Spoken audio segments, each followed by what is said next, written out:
اعوذ باللہ من الشیطان الرجیم بسم اللہ الرحمن الرحیم وَلَقَدْ أَخَذَ اللَّهُ مِيثَاقَ بَنِي إِسْرَائِيلَ وَبَعَثْنَا مِنْهُمُ اثْنَيْ عَشَرَ نَقِيبًا وَقَالَ اللَّهُ إِنِّي مَعَكُمْ لَئِنْ أَقَمْتُمُ الصَّلَاةَ وَآتَيْتُمُ الزَّكَاةَ وَآمَنْتُمْ بِرُسُلِي وَعَزَّرْتُمُوهُمْ وَأَقْرَضْتُمُ اللَّهَ قَرْضًا حَسَنًا لَأُكَفِّرَنَّ عَنْكُمْ سَيِّئَاتِكُمْ وَلَأُدْخِلَنَّكُمْ جَنَّاتٍ تَجْرِي مِنْ تَحْتِهَا الْأَنْهَارُ فَمَنْ كَفَرَ بَعْدَ ذَلِكَ مِنْكُمْ فَقَدْ ضَلَّ سَوَاءَ السَّبِيلِ۔ سورۃ المائدہ آیت نمبر 12۔ وَلَقَدْ اور تحقیق اخذ اللہ لیا اللہ تعالیٰ نے میثاق بنی اسرائیل، میثاق پختہ عہد بنی اسرائیل سے،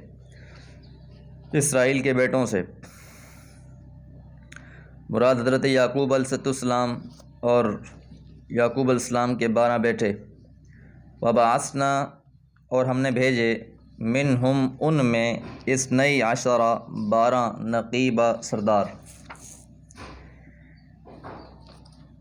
12 قبیلے تھے۔ حضرت یعقوب علیہ السلام کے 12 بیٹے تھے، ان سے پھر 12 نسلیں چلی، 12 قبیلے بنے، اور ہر قبیلے کے لیے حضرت موسیٰ علیہ السلام کے زمانے میں جب انہوں نے جہاد شروع کیا تو ہر قبیلے کا علیحدہ ایک سردار مقرر کیا،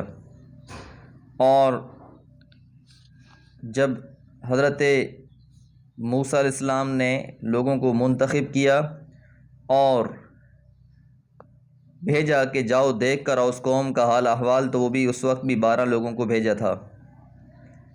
تو بہرحال یہ سردار مقرر ہوئے، اور ان سرداروں کے نام بھی بعض روایات کے اندر موجود ہیں۔ وقال اللہ اور اللہ تعالیٰ نے ان سے کہا، انی معکم میں تمہارے ساتھ ہوں، یعنی اللہ تعالیٰ کا فضل تمہارے ساتھ رہے گا۔ لئن اقمتم الصلاۃ، لیکن ساتھ شرط یہ ہے کہ یہ اللہ تعالیٰ کی امداد، اللہ تعالیٰ کا تعاون، اللہ تعالیٰ کی جو مدد اور نصرت ہے وہ کب تک انسان کے ساتھ قائم رہے گی، یا ان سے کیا کہا جا رہا ہے، لئن اقمتم الصلاۃ،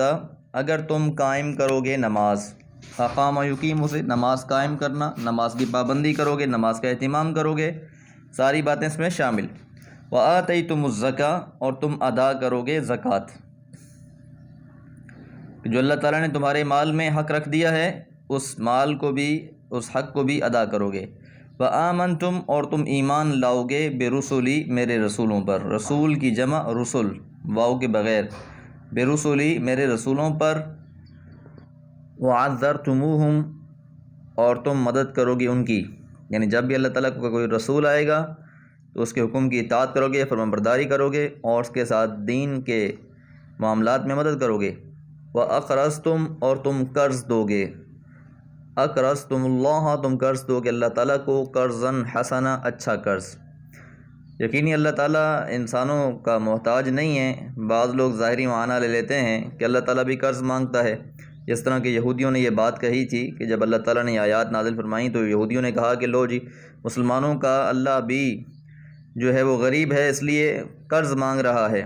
تو اس طرح کی باتیں جب انہوں نے کہی تو اللہ تعالیٰ نے کہا کہ اللہ تعالیٰ نے ان کی بات سن لی ہے، اور اللہ تعالیٰ ان کو روز قیامت جواب دے گا۔ تو مطلب یہ ہے کہ جو غرباء، فقراء، مساکین لوگ، حاجت مند لوگ اس دنیا میں آباد ہیں، ان کو جب تم قرض دو گے تو کیونکہ وہ اللہ کی مخلوق ہیں تو گویا تم نے اللہ کو قرض دیا، اور اللہ تعالیٰ تمہیں اس کا اجر دنیا میں بھی دیں گے اور آخرت میں بھی اس کا بہترین بدلہ دیں گے۔ تو اس لیے اللہ تعالیٰ یوں فرما رہے ہیں کہ اگر تم نے کسی کو قرض دیا تو گویا تم نے اللہ کی مخلوق کی مدد کی، تو گویا تم نے اللہ تعالیٰ کو ہی قرض دیا۔ اس لیے یہاں پر فرمایا لَأُكَفِّرَنَّكُمْ، میں ضرور مٹا دوں گا، لام تاکید کے لیے آئی ہے، ضرور، اکفرن، میں مٹا دوں گا، عنکم، تم سے، سیئاتکم، تمہارے گناہ، یعنی تمہارے ان کاموں کی وجہ سے کہ تم نماز کو قائم کرو گے، زکوٰۃ ادا کرو گے، اور رسولوں کی مدد کرو گے، اور اللہ تعالیٰ کو قرض دو گے، تو ان سارے اعمال کے نتیجے میں